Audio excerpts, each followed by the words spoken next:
In our previous lecture, we have discussed how to model a simple multi-story building in ETABS. I will summarize the previous steps in a short story. And in our previous lecture, we have discussed about the first of all we have defined the units in the model installation window, and after that we have to define our grid system and story data, and after that we have to define our section properties. In section properties, we have defined the columns, beams, and slabs. And after that, we have to draw. We have drawn concrete columns, RC columns, and then beams, and then we have drawn the slab. And after drawing these objects, we have to remove the slabs from the bottom of the story structure and at the finished floor level as well. And after that we have extruded our drawn objects. That's all about the previous lecture, and now we have to analyze our structure. To analyze our structure, we will will move the structure into a simple. We will remove the extruded view, and for this purpose we will follow the some simple steps that I have written over here. And in this we will check it as modeling and analysis of simple multi-story building. That we have created a new model, define grid data, story data, define material properties, and 3000 and 5000 psi. We have defined the rebars, we have defined the members, and we need to define a diaphragms to analyze our structure. For this purpose, we will go to define diaphragms. We will go to the define menu and we will check it as diaphragms. We have to define the diaphragm as per our number of stories. We have defined the 6 number of stories. For this purpose, we have to define 6 diaphragms as well. You can also define the single diaphragm and assign a single diaphragm to all story as well. But I will define different diaphragms for each story as well. And we will click OK over here, and we will define 6 number of stories, and we have to find the 6 diaphragms. And up till now we have completed these tasks in our ETABS, and now we will move forward. We have to define the load patterns, and for this purpose we will go to the define menu, and in define menu here is the load patterns. Here we have to define the type of loads that our structure will bear. A simple dead load is the self weight of a structure, and the self weight multiplier of the structure will be 1. That is the calculated weight equal to the applied weight of the structure. We can also modify the dead load self weight multiplier as per our convenience. If we need to increase the dead load over here, we can also modify it as 1.25 or 1.5 or 2 times, or even less than 1 as well. It's up to you people how you will define the dead load. By default, as per code, self weight multiplier of dead load will be 1. And so now we have to define the wall loads. Say we will name it as wall loads, and we will select the type of load over here. That will be a super dead load. We will consider a wall load as super dead load, and we will just simply click the add new load over here, and the wall load will be shown like this. And after that we have to define seismic load as well. For this purpose, we will split the seismic load along 2 directions, that is earthquake load along the x direction and earthquake load along the y direction as well. For this, we will select the seismic load and we'll add it as a new we have to define the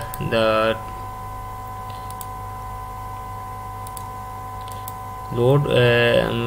We have to define the code as per which code we have to define the load, seismic load as well. For the sake of simplicity, although UBC 97 is outdated, but most of the students know about the UBC 97, so I will select it UBC 97 as, and I will select the modify load, and here the code will be changed. And we have to also define the earthquake load along the y direction as well.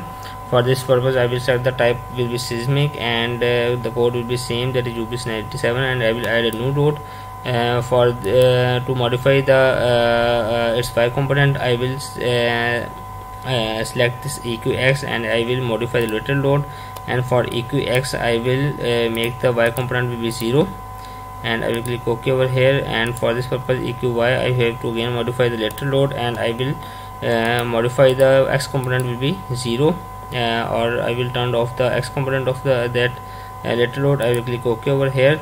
In this way I have defined the load along the x direction and along the y direction as well. Actually this is just a direction to show you how we can apply the earthquake load. The detail will be discussed in our next lectures inshallah, and we will click these are all the types of load that we have defined in our section. We can also add the further loads as well. These are all the types of load that we can define in our ETABS as well, and we will click OK over here. I have defined the type of load, different types of load patterns that we use to apply in our structure. And we can define the mass sources if we have any type of mass sources. Our next step is to draw the objects. We have already drawn the objects in our previous lectures, and we are using the similar data from our previous lecture as well. And the next step is to assign the support to the base of the building. To assign the support to the base of building, I will move to the base of the building. This is the base of the building, and I will go to assign menu, and I will go to joint, and in the joint menu I will go to select the restraints. To apply the restraints I will select all the joints over here, that all joints have been selected, and I will check the type of restraint. There are different types of restraint. First one is the free end. If I will check it, all the translation and rotation will be free. And second one is the roller support, that is movement along the z direction will be restricted. And this is the hinge support, all the translation will be restricted and rotation will be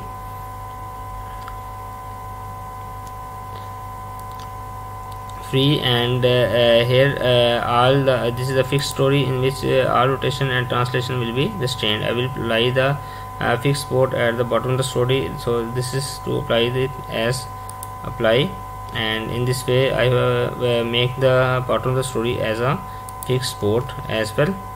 And our next step is to assign various types of loads.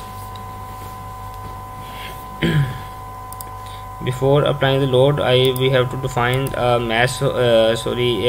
diaphragm as well, and for this purpose I will go to the story number 1, and I will select all the nodes over here. Diaphragm, to assign the diaphragm I will select all nodes, and I will go to assign menu, and I will go to the joint and diaphragms, and from here I will assign the story. This is the story 1, and I will assign it as a D1. I will apply it. Diaphragm, the simple concept of diaphragm is to restrain the nodal deformation at a one point, that it will restrain the individual movement of the nodes. And again I will go to the second story, and I will select it as D2, and I need to select all the joints at the story number 2, and again I will go to story number 3, and I will check all nodes again and will select the D3. Similarly all the diaphragm will be assigned to each story as well.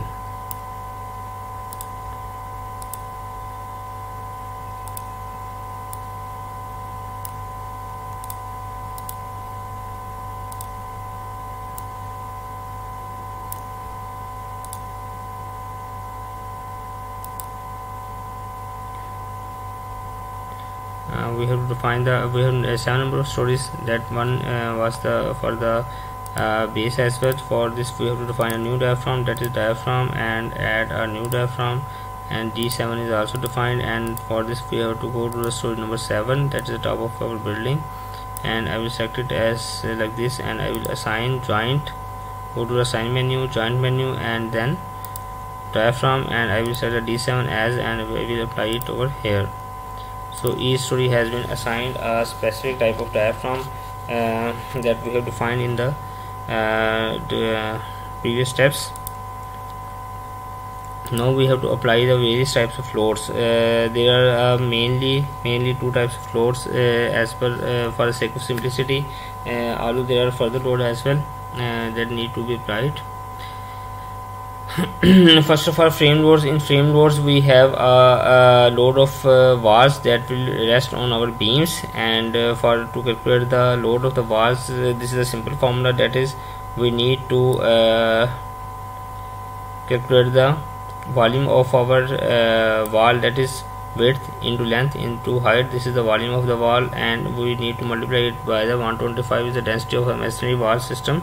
And as per different qualities, a little bit different. For example, in Indian standard it will be as a 135 as well, and for this purpose we need to apply it as a running feet in kip per feet. So we need to length of the build, we have to keep the length of the wall as a 1, and we need to suppose we have a width of 0.75 inches, 0.75 feet, for example we have width of 9 inch wall, and it will be 0.75 feet, and we will multiply it as length will be 1 feet. We need to calculate it as running feet, and 10 is the height of our story, and 125 will be the density of our masonry structure.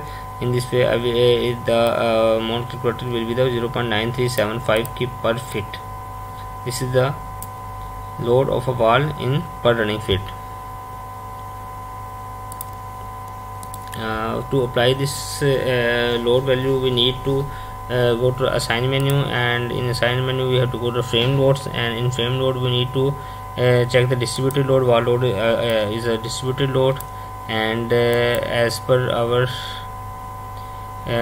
load that we have to find the load patterns, that is a wall load, and there is a force in the gravity, that is we need to replace existing loads, and we need to put it the value that we have calculated in the previous step, that is 0.9375 kip per feet, 0.9375 kip per feet, and this is the gravity load, and we need to apply it on all the beams. To select all the beams, we need to go to the select option, select object type, and I will select the beams over here. When I select the beams, all beams of the structure will be selected like this, that are already also shown on the three-dimensional as well, and I will apply it as replace existing load, and all beams will carry the 0.938 kip per feet of load. And for the, if we are considering a top story, so in number 7 that don't have a 10 feet parapet wall, the parapet the height of the parapet wall is normally 4 to 5 feet, so we will for the sake of simplicity we will keep it as 5 feet. So we need to apply load of half of this wall, that we don't need a height of 10 feet, so we can divide it as by 2, 0.938 divided by 2, we will get a 0.469 value, the value of 0.469. so we need to apply it as 0.469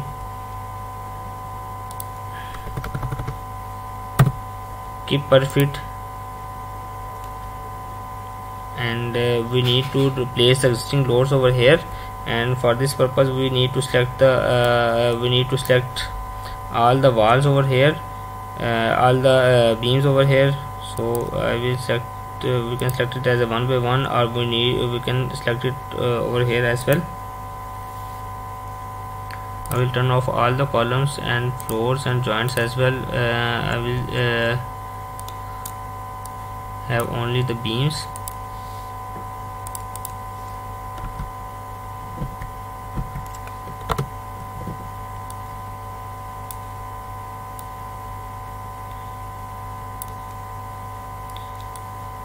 The beams of our top story, only beams of a top story have been selected as shown in the three-dimensional page, as in the three-dimensional view as well, and I need to replace existing loads.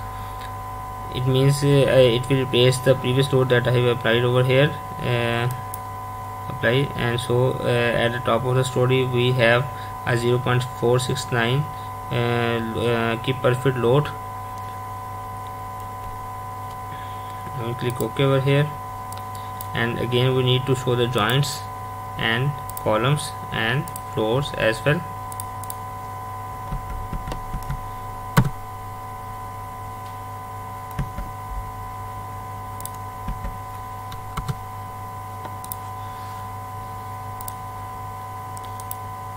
Here at the story number 6 we have 0.938 keep perfect load, and at the top of the story where we don't have a full wall, that has a only parapet wall, and our next load is to apply a floor loads. Normally floor loads will be different for will vary from the type of story as well. For example, at the for different type of residential building, floor loads will be different, and for commercial buildings, floor load will be different. And if a specific story has commercial gathering as well, for example, at a specific story here there is a cinema or theater as well, we need to modify our load as per our convenience as well. So the quantity of loads can be should be considered as per load that we are as per code that we are used to follow. And for the sake of simplicity, I will apply a joint floor loads on same floor loads on all the floors except the rooftop load. So rooftop has a different quantity of load. For to apply the loads, I will go to the sign menu, I will go to the shell loads, and that will be uniform loads. For uniform loads, that say I will consider it as a live load. And for the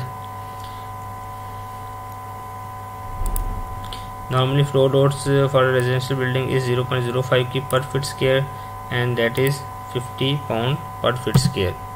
50 psf, that's a gravity load, and I will check it as a replace existing loads. And first I will apply the I will select the all floors. I will go to select option, object type, and here I have selected the floors of a building. Select it as shown in the 3 diagram. All floors have been selected, and I will apply the 50 pound per foot scale load as a live load, and I will check the replace existing loads. I will apply over here. Here it shows that all loads have been applied over here like this, that is 50 psf. And again at the top of the story, story 7, we need to deduct we need to modify the load. Rooftop load are a little bit less as compared to other story loads. So I will select all the panels of the slab, and I will modify it as a 30 pound per square feet. Again I will select the replace existing loads. The previous load applied will be replaced with the 30 pound per square feet like this. If I will check this option, add to existing load, the existing load will be added. That first I will apply the 50, and more 30 will be applied, and total load of 80 psi will be applied on this floor. So I used to adopt this option as a replace existing load. Click OK over here. These are the types of load that we have applied. We have completed all the steps till now. Now we need to assign the meshing as well. To assign the mesh, we need to go to assign option, shelf load mesh options, assign, shell, and I will go to the floor auto mesh options. Here we need to define the type of mesh. That suppose we will use it as a 4x4, and I will select and will apply over here like this.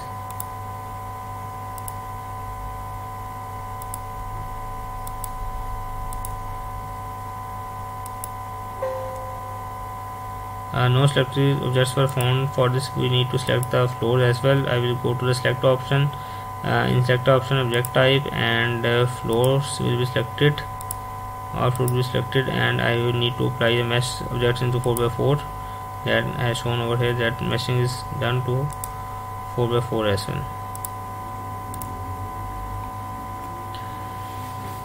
now we need to define the load combination as well. To define the load combination, we need to go to the define menu, and here we have a load combinations, and we will need to add default design combos.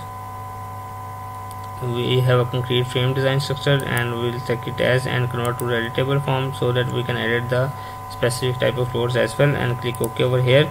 Here are all the possible combinations are shown over here. We can check it one by one. For example, if we check it as S1 is only considered dead load and the wall load as a 1.4 factor, and suppose consider it as a S2, that is dead load as a 1.2, live load as a 1.6, and wall load as a 1.2. We can modify it as well. Say we will modify the S2 as add. Here we need to add suppose EQX, and we need to add EQY as well.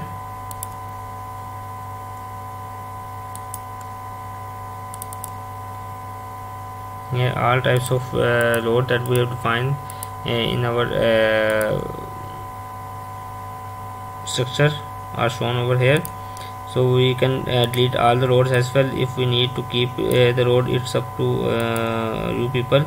Further loads can be seen over here. For example, this load combination has EQX in the minus direction. This is the EQY. These are different types of load combinations. I will click OK over here. This is all about the things that we need to analyze our structure. And now we need to check the model. To check the model, we will go to analyze menu, and I will check the model and select all the options over here and click OK over here. The model is being checked. Dating analysis model.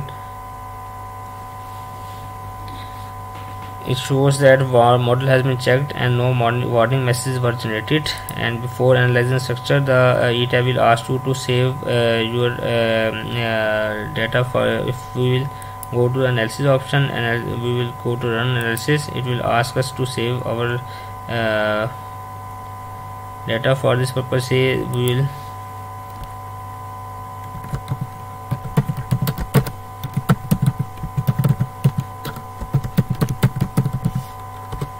save it as simple multi-story building, and the title bar shown the name of the model over here, that is simple multi-story building. The structure is being analyzed. When analysis will be completed, the deformed shape of the structure will be shown in the 3-dimensional window as well. Like this is a deformed shape of our structure. And by clicking the mouse at each type of meshing option, you can see the deformation and values. That the maximum deformation can be seen in the Z directions. This one is the Z direction, perpendicular to X and Y. Now there are different types of analysis outputs. For this purpose, we need to go to the display options. In display options, I can check the force or stress diagram. We can go to force and stress diagram. First of all, we need to check the support reactions, and to check the support reactions, we need to go to the display menu, force or stress diagrams, and then we need to go to the support spring reactions. Here I can check the support reactions as per different load cases as well, as per design combination as well. So I will select the design combination. Here are all the design combination. We have defined the S2 as a design combination, and this is a type of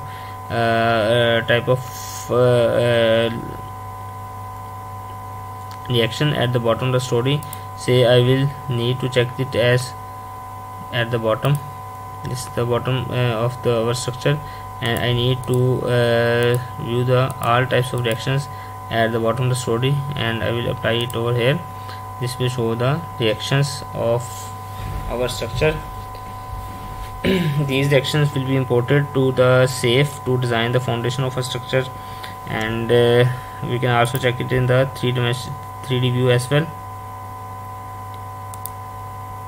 We can also check it as a tabulated view as well, like this. This is a tabulated view. We can also check the tabulated view along in the plan view as well. This is a tabulated view of our all the reactions of our structure. So we will go to the undeformed shape. Here we can check the undeformed shape as well. Here we can check the undeformed shape as well. And now we need to check the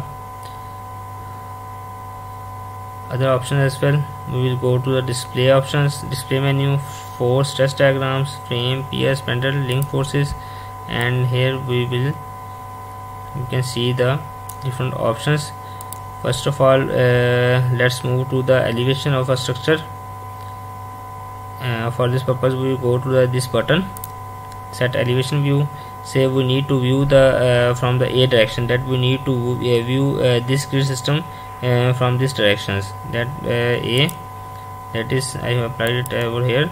That will shown like this, A 1 2 3 4. And say I need to show the axial force as per S2 combinations, and I will check it, apply over here. This is the axial force diagram. In the axial force diagram, you can see that the axial force diagram will be axial forces are definitely are maximum at the bottom of the story and minimum at the top of the story. That's why we need to modify the size of the column at the top, and the size of the column at the bottom will be heavy, and if we move at the top, we need to reduce the size of the column, as the axial force are also getting reduced when we move upward in the building. And if we need to check the shear force diagram of a structure, we can also check it in the 3D view as well. Highlight the 3D view and apply it as like over here. This shows the axial force diagram of our structure.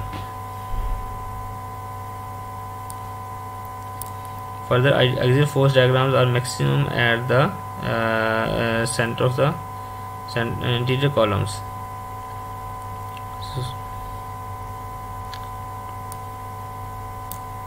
Like this, the corner column has a minimum axial forces, and the interior column has a maximum axial forces as well. In this way, we need to modify. We can reduce the size of the column of corner columns, and we have to increase the size of the interior columns as well. And secondly, we can view the shear force diagram as well. This is the shear 2-2. Shear 2-2 is the shear force along the principal directions, and I can check it as like this is the shear force diagram of a 3D view, and we can check also check in the elevation view as well. This is the shear force diagram. This is the we can also check the movement diagram as well. This is the movement 3 is the movement along the principal direction. This is the movement diagram. We can check it in the plan view as well. Suppose we are going to check at the story 7. In the story 7, we can check the positive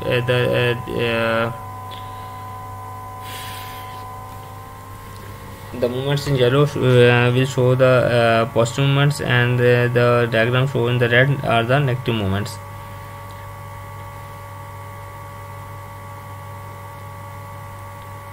This is our axial force, shear force, and bending moments. Now we can also check the shell stresses or forces. These are different various components that you people have studied in your strength of material class as well. Again, we will check it as per combination of S2 and show line. If we show values as well, the value will be shown over here, and say that is F11. This is the stress contour. We can remove the values by unchecking the show value option. This is the stress contours, and this is the scale of the stresses, and this is the 0 option. And by moving to the left option, the left side, the force there is a negative forces, and if we move to the right side of this ruler, the force will be turned to a positive side as well. Say we need to check the F maximum. This is the maximum forces, and shear maximum can be viewed like this. These are different stress diagrams as well.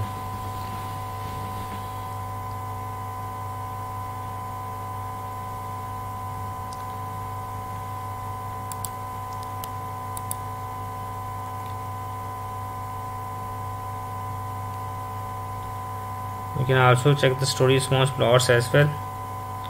So go to the display option, story response plots, and we'll check the maximum story displacement. There are different options as well, you can explore it by yourself as well.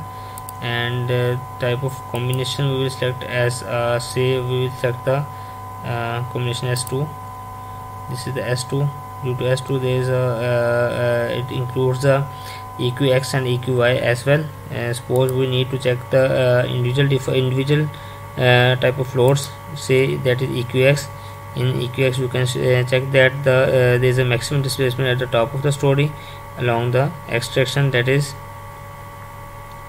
blue, and we can also check it as along the y direction as well.